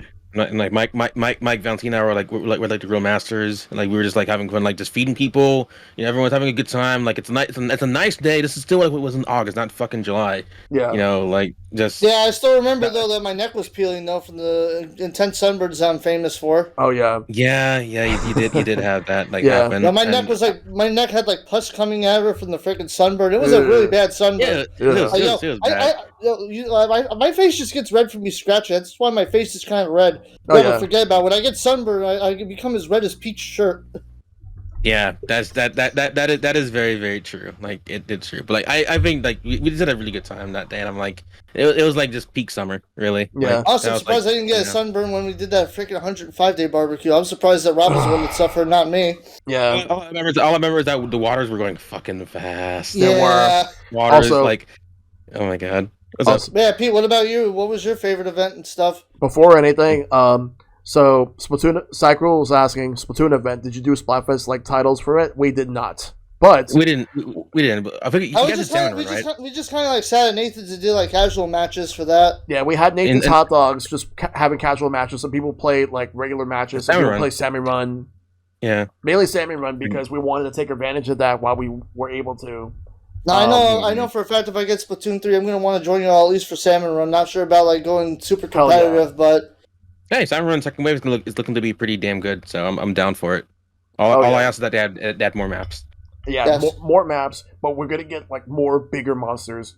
That's all I asked for. Okay, so... Like larger monsters for real? All right, so what's your favorite event? So my favorite event that we actually done, while both of those events were really good, my favorite event that we've ever actually did for Switch Play NYC was actually when we actually got around to doing the second holiday meetup.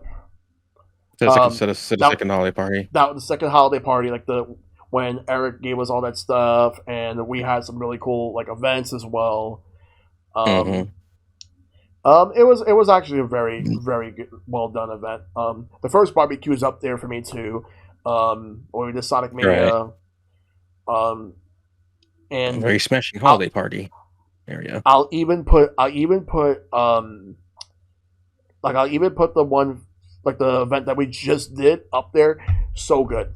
Like very good. Top to bottom. The way we ran the tournament for the 5th event, I gotta say, I have to give myself props for how well we actually kind of planned everything out with the elimination rounds. It was much more smoother. We did very well that day, and I'm glad that we actually did that. I'm glad you guys convinced me to do Cruise and Blast instead of doing the Mario Kart DLC, because that was hella fun. Cruise and Blast, I feel like was like a game that really, really was worth. Like it was easy, it was fun. It was a spectator sport. Like, and again, that glitch happened, and people were paying attention.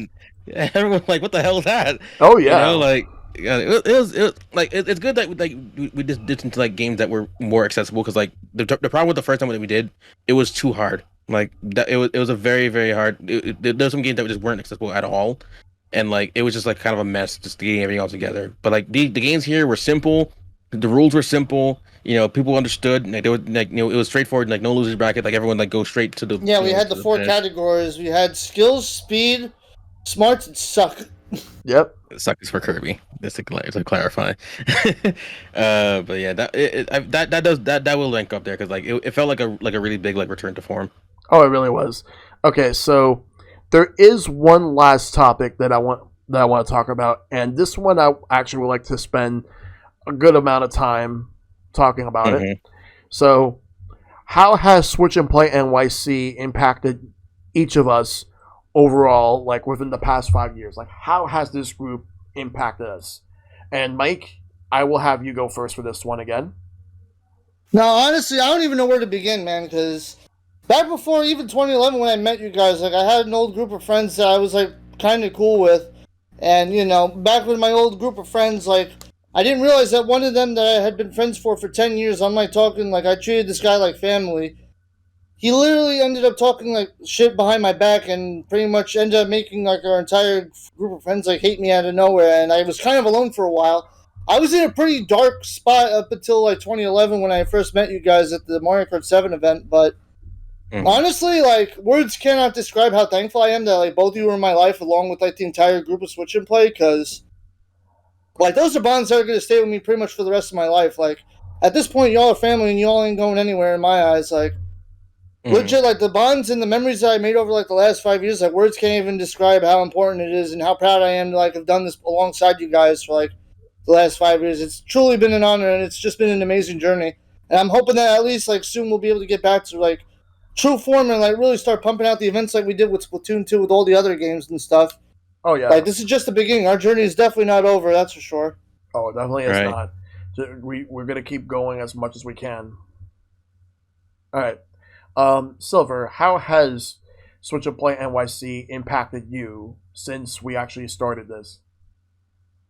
Well, like Mike said, like maybe not the same with Mike, but like I carrying over stuff from Street Pass NYC. There was like a moment where it felt like things were just like falling apart in a way, where like I feel like in that Street Pass group, who was we talking to like on a consistent basis was Peter. You know, like Peter, maybe to an extent like Jeff, like only like very few people. Like we had people who we knew from like the from Nintendo store, the events and stuff like that. But like when the group like was together, like I remember like just having like a ton of ideas like right out the gate. Like Pete and I just knew how we could bring things back for the group. Like I really dove into just like the graphic design stuff, the logo design stuff. Like I really had like an eye for like a lot of the stuff that we would do better than we did before. Since I was out of college at that point, so like I had a lot of free time on my hands.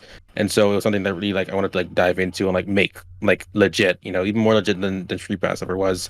And so diving into that kind of like aspect of like just community building, you kind of realize like, hey, you have like a knack for it, right? Like, you can get people together, we can plan events, we could do this like all this time, and then meeting so many new like familiar faces, fresh new faces, like it was just great to like just put a lot of stuff together and like having those moments with everybody else, like traveling all across New York, having the Discord for like have to have like that bond continue. Like it wasn't just like so disconnected where it's like okay, there's like several different spots we can like just like talk to people. Like no, it was all centralized, and like in that spilled over into streaming as well. We all had our own streaming ventures, and then a lot of people who were watching us were Street Pass NYC regulars or Switch Play NYC regulars, I should say, and like we just had like this that friend group that like just persisted for a very very long time. Some people might have like might have dipped out, but like that was their own thing. I don't think we had like any like bad blood with anybody. Like it like, people come and go in waves. Like at the point like we were doing the whole Nintendo community thing for like years. Peter and I. But like once we got like the new blood in for admins and stuff like that, like it felt like a really just it felt different. And I feel that's the main thing like it felt like a different unit altogether, and like it felt like we did like just so many things just better, and I've learned a lot from the experience, and there's still like more that we can still do. Like a lot like Pete and I have wondered at a time what happens after like when the Switch fades out of relevance. What happens. What's the next generation going to be like? Are we going to be part of the next generation? Some of us are not getting any younger. Let's just face facts. So I kind of wonder like what's next for us. But like I know like even like without like the Switch play stuff like that, like you have to group like we're still friends. Like we're still like best friends. Like Mike said, like family. Like I don't see any of you guys like exiting my life for any reason. So like you guys are bonded forever, like lock and chain. Pretty much, yes. Hey, also, listen, worst case scenario, if the Switch ends up becoming a home console, at least we have portable battery packs and fucking portable chargers and generators and monitors. We can still make it work. Yeah. That's the thing now too. That like it doesn't matter. And we didn't even get to that point, but anyway, go ahead, P. I know you gotta say your piece at least first. First off, it ain't over until they say it's over. Okay, so all right, so many years. This group has impacted me so much to the point where like I made way too many friends in a really good amount of time, and one thing I'm always grateful for and happy for is the fact that it helped me like bond with so many people in more ways than I never would have actually imagined, because growing up I didn't really have a lot of friends. I grew up being bullied and being threatened by so many people because people did not like me for one reason or another. Didn't like Nintendo, didn't like you, like just for weird innocuous reasons. Especially not liking me. Yeah, especially based on the way you look, or like in my case, my four-finger hand. I know we were all kind of bullied at one point in junior high school and high school for being the nerd. Yeah, right.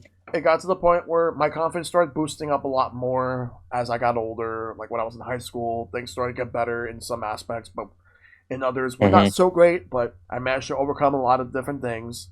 But I'm still standing. I'm still here, alive and well, making sure that every day I do what I can to better myself each and every day, and just having you guys and so many other friends from Switch and Play NYC, as well as people from like different communities that I've been a part of, but mainly Switch and Play NYC in this case. The fact that like, because there have been some communities like I've been a part of, but didn't really last long because everyone's doing their own thing. But this one in particular has always been there, and I would always go back to it. And you guys are always there, and I'm always grateful for you guys, and not just you, but everyone. Like yes, like we may have a lot of differences, but in the end, no hard feelings. It's just we all come together because we're a family. We all respect each other. I absolutely am just grateful, just all the moments, all the things that we've ever done together, and I'm looking forward to all the things that we're going to do together, in this year and beyond. Because now 2022, like Like I'm looking forward to doing things like seeing the Sonic movie, seeing like just going out like just doing different things. Like if I want to go to Coney Island this year or any other place, or in general just want to just do something at home or whatever, doesn't matter. All that matters is I'm just grateful just be a part of something special with the both of you as well as the other admins of the group like Joel and Rob.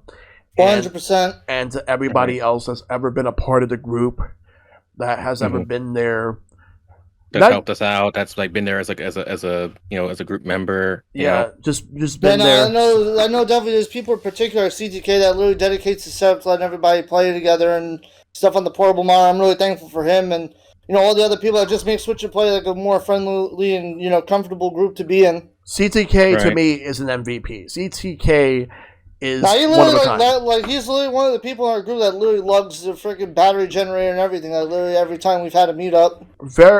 Very cool friend. We're very happy to have him. Like he was the one that found. Like there's some people we found and brought into the group.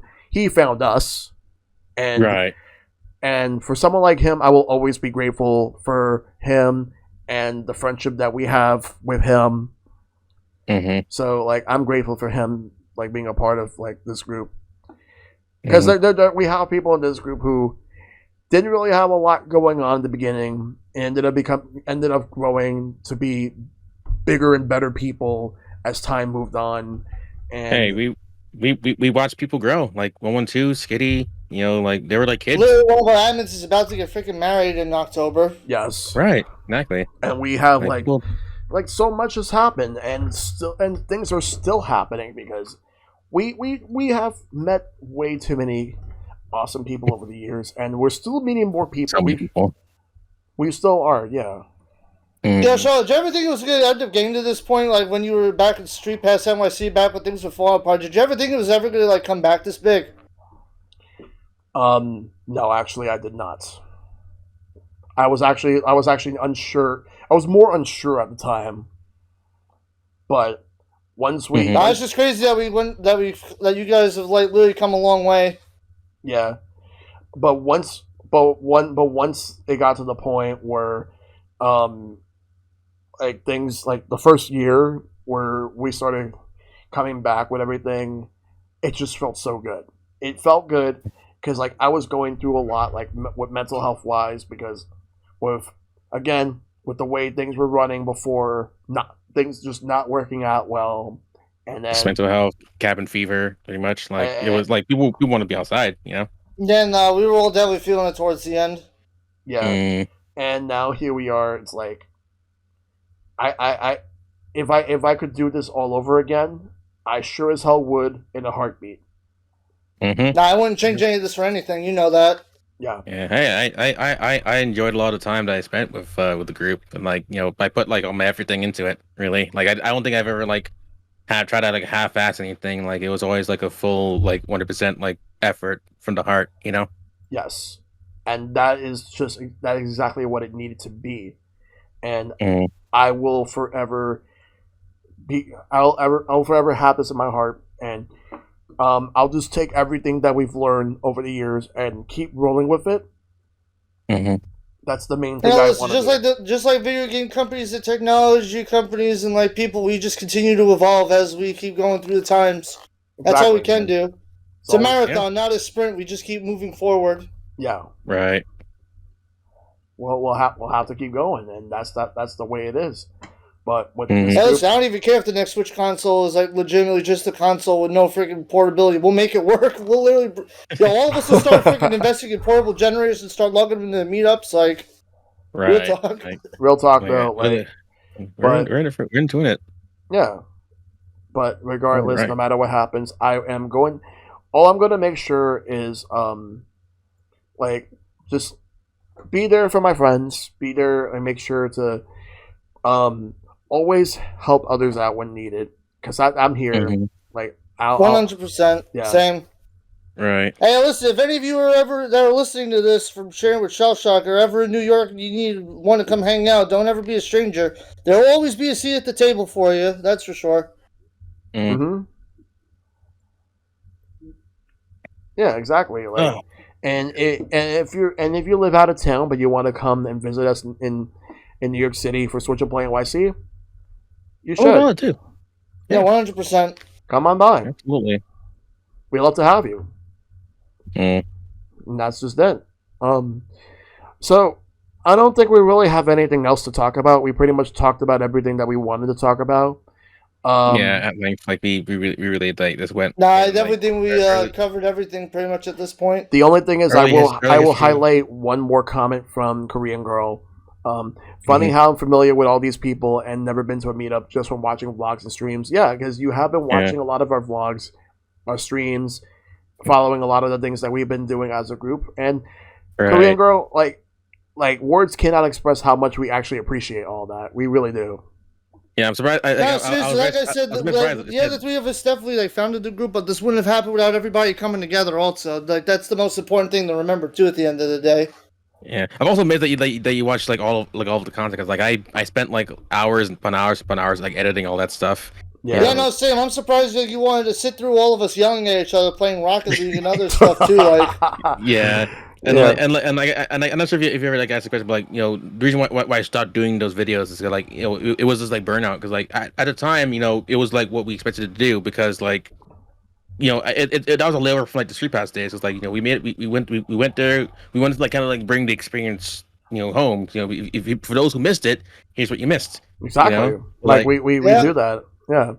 Right, but like over time, like it was just like becoming more too arduous. YouTube was changing under us, so it was becoming like less and less like viable to like really like maintain that. Hence why we tried like to consider like the streaming avenue, but like that didn't even go too well. Like we had like so many ideas of like what we wanted to do, podcasting, like a lot of collaborations that we wanted to like do that we didn't like seize upon.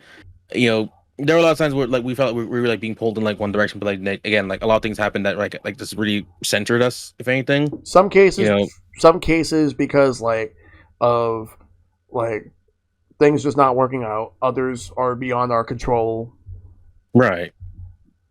Like the group had gone through like a lot of things, strength to strength, highlights and lowlights all together. Like it's nothing's like been like that deep, that daring that like really like knock us off our perch. Like most times like we have like maybe like one event or like bad experience. Like we'd always like just like bounce back from it like pretty handily. Because like we understand what happens. We learn from that, and like we're better as a result. Like even the bad events, like remember for like for our own like really like either funny or stupid reasons, because like they're still events that we had. Granted they would have been bad or whatever, but like they're still learning experiences. Like we don't try to like hide that history or anything like that. They're still around. They have a new name. Well, we just call them David now. Yeah. Yeah, they're still around. They're still around. They pretty much are like they're the resident meme lord of the Discord. Yeah. Yeah, and honestly, I'm kind of glad they changed their name, because that old username was kind of cringe. Yeah. Yeah. Well, it's just David now. Time moves fast, and people Deus. Deus is the username. People have different tastes in humor as they get older, so it's how it worked. Like I said, people grew up over time. Like a lot of things have changed since 2017. It may seem like a long time ago, but like 5 years is 5 years. Yeah. I feel like the pandemic definitely even supercharged our growth. Like taught us a lot of things that we make us better people now too. Exactly. Right. Yeah. But that said, I think that this is where we can end things here. So Sylver, where can we find you? Well, you can find me on multiple places along the internet if you just don't know how my name works. Sylver.stream. Type it into your browsers. We'll take you to twitch.tv/Sylverstone Khandr. I stream 4 to 5 nights a week on Twitch. Nintendo PC gaming. I'm also on Twitter. I talk a lot on Twitter at Sylverstone14, because I couldn't change it to Sylverstone Khandr, and someone had the name just Sylverstone, so fuck you for that. Just gonna put that out there. Yeah. And I guess I am on YouTube as well, but like I don't make as much YouTube videos. But again, I am anywhere and everywhere on the internet as long as you know where to find me. Like that's the whole point. Like I try to have like a brand everywhere. So yeah. That's all right. Twitter and Twitch are like the main places. All right, Mike. As for me, you can find me over at MMGMike.live or Twitch.tv/MMGMike. I also talk a good amount on Twitter, and Yeah, I'm honestly hoping to get back into YouTube content also. Like, I know, like, I've been kind of lazy with, like, editing videos and getting stuff out there, but there's a few different types of YouTube videos I kind of want to try. At some point before the year's over, I'll at least have something out there hopefully soon. But, you know, Twitch is where at least I'm most consistent, so. Yeah. Right. All right. So, again, as usual, like, obviously my streams are here, twitch.tv, ShellshockPrime. You can find me on Twitter. You can find me on, like, Discord and other places, but... if you want updates, feel free to follow my Twitter and Discord, like my Twitter right here, and join the Discord if you want to join us. And also, not only that, we also have a second community that we also promote. Join the bonfire. You wanna come in, like have community nights, multi streams, movie nights, and so much more. Join the bonfire. And also more importantly, SPNYC. You gotta join. Anyway, so with that in mind, that's it. Thank you all for tuning in. Take care of yourselves and stay safe out there. And goodbye.